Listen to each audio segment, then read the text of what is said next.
የዓለማችን ከፍተኛ የኤሌክትሪክ መኪና ሽያጭ ያለው ማን ይመስላችኋል? ቴስላ፣ ቮልስዋገን ወይስ ቶዮታ ካላችሁ ተሳስታችኋል።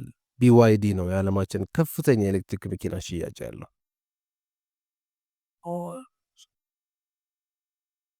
ሰላም፣ ይስሐቅ ከድር ነኝ የኢትዮጵያ ፋውንደር ሲሆን በዛሬው ቪዲዮ እንዴት ቢዋይዲ ባትሪ ከማምረት አንስቶ እስከ የዓለምን ኤሌክትሪክ መኪና ማርኬት መቆጣጠር እንደቻለ እንደለመድ ነው ቀለል ባለ አማርኛ ፈትፈት አድርገን የምናቀርብላችሁ ሲሆን ለቻናሉ አዲስ ከሆናችሁ ሰብስክራይብ፣ ላይክ እና ሼር ማድረግ አትርሱ። ይመቻችሁ። ቢዋይዲ የሚለው ስም የሌተሮች አብሪቬሽን ሲሆን ይህም ማለት ቢውልድ ዩር ድሪም ሲሆን በአማርኛውም ደግሞ ህልምን መገንባት ከሚለው የተነሳ ሲሆን ቢዋይዲ በ1995 የተመሰረተው በቻይናዊ ኬሚስት ዋንግ ቻንፉ ሲሆን የባትሪ ኢንዱስትሪን ለመቀየር ራዕይ ነበረው። በወቅቱ በቻይና የባትሪ ማርኬት የሚታወቁት የጃፓንና የኮሪያ አምራቾች ነበሩ። እነዚህም አምራቾች ከፍተኛ ጥራት ቢኖራቸውም ዋጋቸው በጣም ውድ ነበረ። ዋንግ ጥራቱን ሳይቀንስ ባትሪዎችን በዝቅተኛ ወጪዎች የማምረት ፍላጎት አደረበት። የእሱም መፍትሄ ቻይና ውስጥ በአነስተኛ ዋጋ ያለውን የሰራተኛ ጉልበት በመጠቀም የምርት ወጪን መቀነስ ነበር። በሸንጀን እንደ ትንሽ ኩባንያ የጀመረው ቢዋይዲ በመጀመሪያ ለሞባይል ስልኮችና ለሌሎች ኤሌክትሮኒክሶች ቻርጅ የሚያደርጉ ባትሪዎችን በማምረት ላይ ያተኮረ ነበር። በ20 ሰራተኞች የጀመረው አነስተኛ የባትሪ ኩባንያ እንደ አውሮፓውያን አቆጣጠር በ2000 ዓመተ ምህረት ከዓለም ቀዳሚ ከሚባሉት የባትሪ አምራቾች አንዱ ነበር። በ2003 ቢዋይዲ ቻይና ውስጥ የሚገኝ አነስተኛ የመኪና አምራች ኩባንያ በመግዛት የአውቶሞቢል ኢንዱስትሪውን ተቀላቀሉ። ምንም እንኳን መኪና የማምረት ልምድ ባይኖረውም የባትሪ ቴክኖሎጂና የአውቶሞቲቭ ዘርፍ አንድ ላይ በማጣመር የመስራት ፍላጎት ነበረው።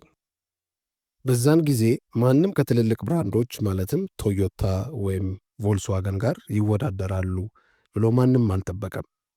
ግን እነሱ ያንን ማየት ችለው ቪዥናቸውን ቢውልድ እያደረጉ ነበር።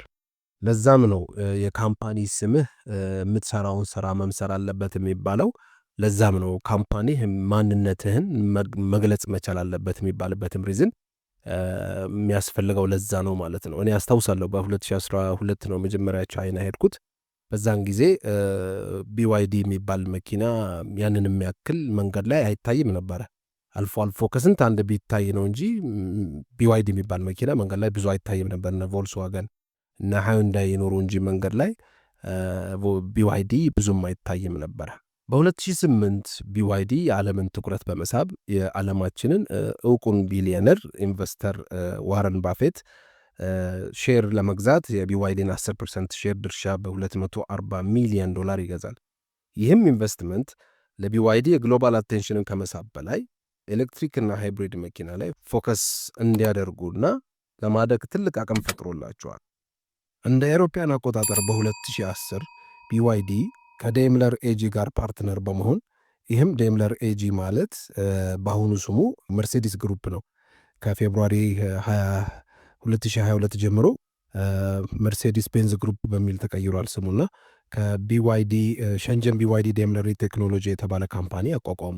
ለዓመታት ትኩረታቸውን ኤሌክትሪክና ሃይብሪድ መኪና ላይ በማድረግ አብዛኞቹ የመኪና አምራቾች ኤሌክትሪክ መኪናን በቁም ነገር በማይቆጥሩበት ረጅም ዓመታት በፊት ቢዋይዲ በ2015 ቢዋይዲ ታንግ የተባለ ፕላጊን ሃይብሪድ አምርቶ ለገበያ ቀረበ። ይህም ለቢዋይዲ ማርሽ ቀያሪ በመሆን ቻይና ላይ በጣም የተሸጠ መኪና ሆነ። ነገር ግን መኪና ብቻ አልነበረም ቢዋይዲ ያመረቱት። ወዲያውኑ የኤሌክትሪክ ባስ በማምረትና ኤክስፖርት በማድረግ ወደ ዩሮፕ፣ ሳውዝ አሜሪካ እንዲሁም በአህጉራችን አፍሪካ በመላክ ኢንዱስትሪውን ለመቆጣጠር ችለዋል። በ2022 ቢዋይዲ በድጋሚ ዓለምን ያስደነገጠ መግለጫ ያወጣል። ይህም የነዳጅ ብቻ መኪና ማምረት ማቆማቸውንና በአሁኑ ሰዓት ቢዋይዲ ወይ ፕላጊን ሃይብሪድ ነው ወይም ደግሞ ፉሊ ኤሌክትሪክ መኪና ብቻ ነው ማርኬት ላይ ያላቸው። በ2023 ቴስላ ይዞት የነበረውን ኤሌክትሪክ መኪና ሽያጭ አንደኝነት ቢዋይዲ በመረከብ ኢንዱስትሪውን ለመምራት ችሏል። በ2023 ውጤታማ የሆነው ቢዋይዲ ከ3 ሚሊዮን በላይ ኤሌክትሪክ መኪኖችን በመሸጥ ካለፈው ዓመት ጋር ሲነጻጸር የ80 በመቶ ጭማሪ በማድረግ $85 ቢሊዮን ገቢ አስገኝቷል። ይህንንም ከግምት ውስጥ በማስገባት ቴስላ በተመሳሳይ ጊዜ 18 ሚሊዮን መኪኖችን ሽጧል። እንዴት ቢዋይዲ ከአንድ ተራ ባትሪ ማምረት ተነስቶ እንዴት የዓለምን ኤሌክትሪክ መኪና ማርኬት ዶሚኔት ሊያደርግ ቻለ? ይህንን ደግሞ እናቀርብላችኋለን። የዓለማችን ግዙፉ የቢዋይዲ መኪና ማምረቻ ስፋት ከሳን ፍራንሲስኮ ከተማ የሚበልጥ ሲሆን ቢዋይዲ እየገነባ ያለው ፋብሪካ ብቻ ሳይሆን ከተማም ጭምር ነው። ይህም ፋብሪካ በ130 ኪሎ ሜትር ስኩዌር ኤሪያ ላይ ሲገኝ ይህም ማለት 130 ሚሊዮን ካሬ ሜትር ስፋት ያለው ነው ማለት ነው። ይህም ፋብሪካ በቻይና መሃል ግዛት ሄናን ውስጥ ሲሆን ስትራቴጂካዊ አቀማመጥ አለው። ሄናን በዋና ዋና አውራ ጎዳናዎችና የባቡር መስመሮች መስቀለኛ መንገድ ላይ ስትራቴጂካዊ ቦታ ላይ ትገኛለች። ይህም ተሽከርካሪዎችን በአገር ውስጥም ሆነ በውጭ ሀገር ለማጓጓዝ እንዲሁም ኤክስፖርት ለማድረግ ቀላል ያደርገዋል። በተጨማሪም ሄናን የዓለማችን ትልቁ የሊቲየም እና ሬር አርዝ ሜታልስ እንዲሁም የኤሌክትሪክ ተሽከርካሪ ባትሪዎች ቁልፍ ግብዓቶች ትላልቅ ክምችቶች ያሉት እዚሁ ሄናን ውስጥ ነው። ይህ አቅርቦት ከውጭ በሚገቡት ነገሮች ላይ ሪላይ እንዳያደርጉ የሚያስፈልጋቸውን ዕቃዎች ለማግኘት ለቢዋይዲ ትልቅ ጥቅም ይሰጣል። የዚህ ግዙፍ ፋብሪካ ግንባታ እንደ አውሮፓውያን አቆጣጠር በ2021 የተጀመረ ሲሆን ዛሬ ፋብሪካው በስምንተኛው ምዕራፍ ላይ ይገኛል። ሙሉ በሙሉ ሲጠናቀቅ ፋብሪካው እያንዳንዳቸው 16 ልዩ የማምረቻ መስመሮች ሲኖሩት እንደ ባትሪ፣ ሞተሮች፣ ፋይናል አሴምብሊ ላይ ያተኩራሉ። ይህም ቨርቲካል ኢንቴግሬሽን ይባላል። በአሁኑ ሰዓት 6 መስመሮች በዓመት 400,000 መኪናዎችን በማምረት ላይ ናቸው። ነገር ግን 16ቱም መስመሮች በ2025 መገባደጃ ላይ በዓመት 1 ሚሊዮን መኪኖች ያመርታሉ።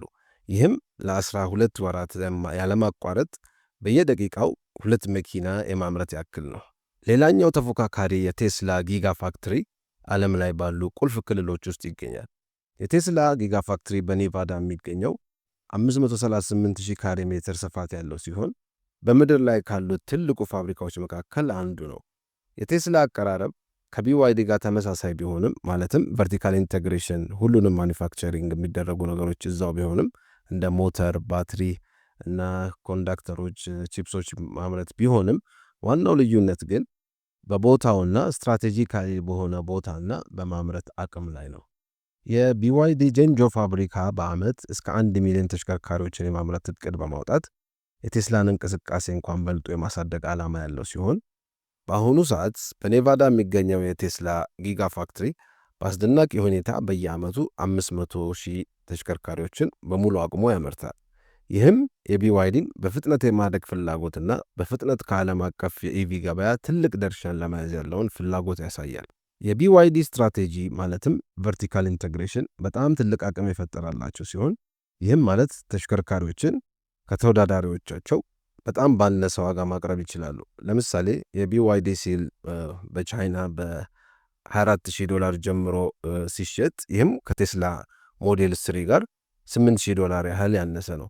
ሌላኛው ደግሞ ቢዋይዲ ዶልፊን አውሮፓ ማርኬት ላይ እንደ ቮልስዋገን እና ሬኖ ካሉ ተመሳሳይ አውቶሞቢሎች ጋር $8,000 ያክል የቀነሰ ነው። ይህ ለሌላ ብራንዶች ኢቪ አመራረትን እና አቀራረባቸውን እንደገና እንዲያስቡ ያስገድዳቸዋል። እንደውም አንዳንድ ተንታኞች በ2026 እስከ 25% የሚደርሱ ኤሌክትሪክ ተሽከርካሪዎች ሽያጭ ከቢዋይዲ ብቻ እንደሚሆን ይናገራሉ።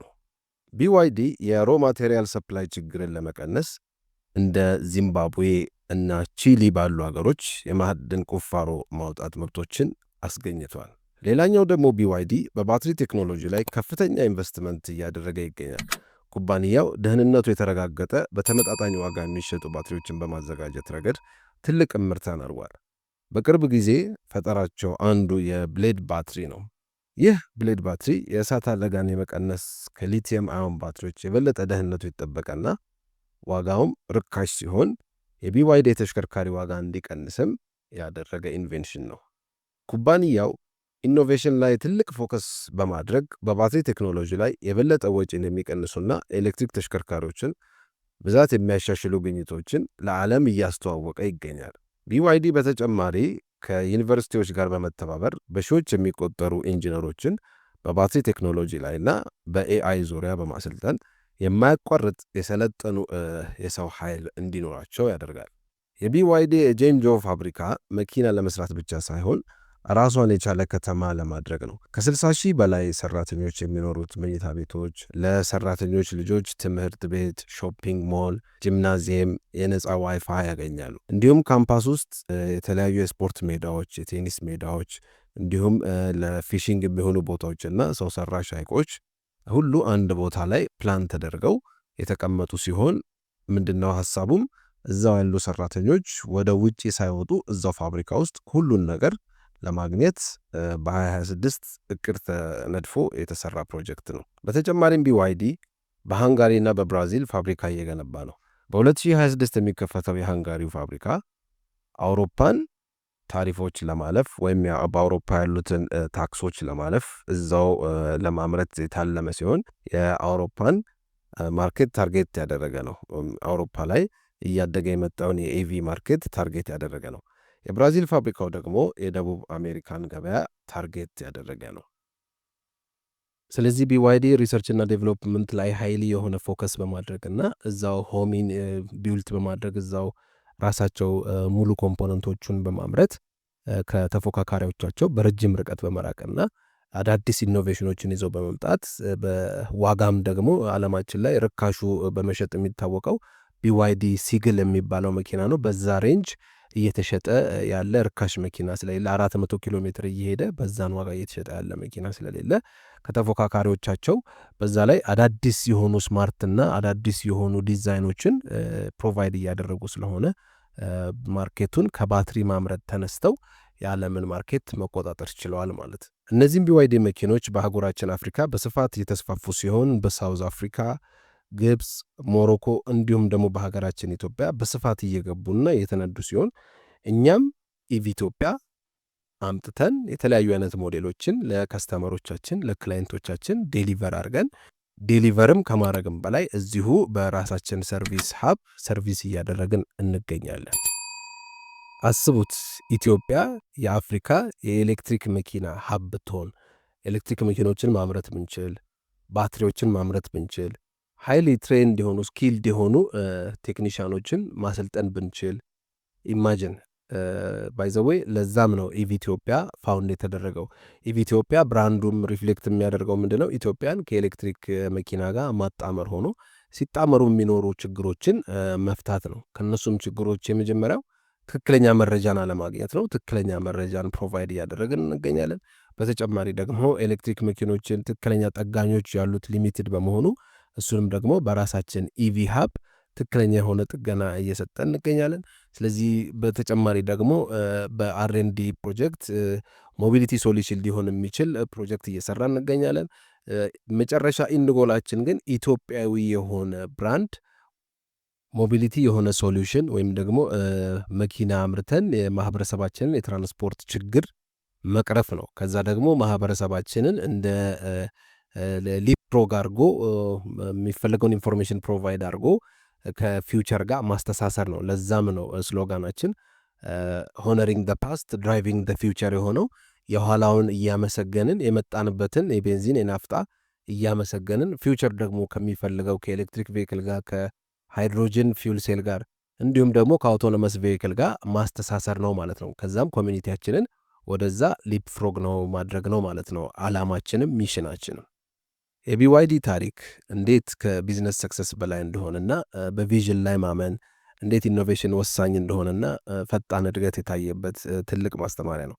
በተጨማሪ ደግሞ በድሪም ቢግ የሚባለውንና ስማርት ሙቭ እንዲሁም ደግሞ ቶሎ አክሽን መራመድ ወሳኝ እንደሆነ የታየበት ማለት ነው። ኢትዮጵያም ደግሞ ለዚህ ዝግጁ ናት። ሁላችንም ተባብረን ይሄን ነገር እንደምንሳካው አልጠራጠርም። ስለዚህ ውድ የኢትዮጵያ ተመልካቾቻችን ይህ ቪዲዮ እንዴት ከአንድ ተራ ባትሪ ሪቻርጀብል ከሆነ ባትሪ አምራችነት ተነስቶ እንዴት የዓለምን ኤሌክትሪክ መኪና ማርኬት ዶሚኔት ማድረግ እንደቻለ ቢዋይዲ ኦር ቢውልድ ዩር ድሪም የሚላቸውን ብራንዲንጋቸውን ይዘው ያን እንዳሳኩት ያየንበት ትልቅ ትምህርት ነው። ይሄ ቪዲዮ እንደጠቀማችሁ አንጠራጠርም። ላይክ፣ ሰብስክራይብ እና ሼር ማድረግ አትርሱ። በሌላ እንደዚሁ ወሳኝ የሆኑ ቪዲዮዎች እስክንገናኝ ይመቻችሁ።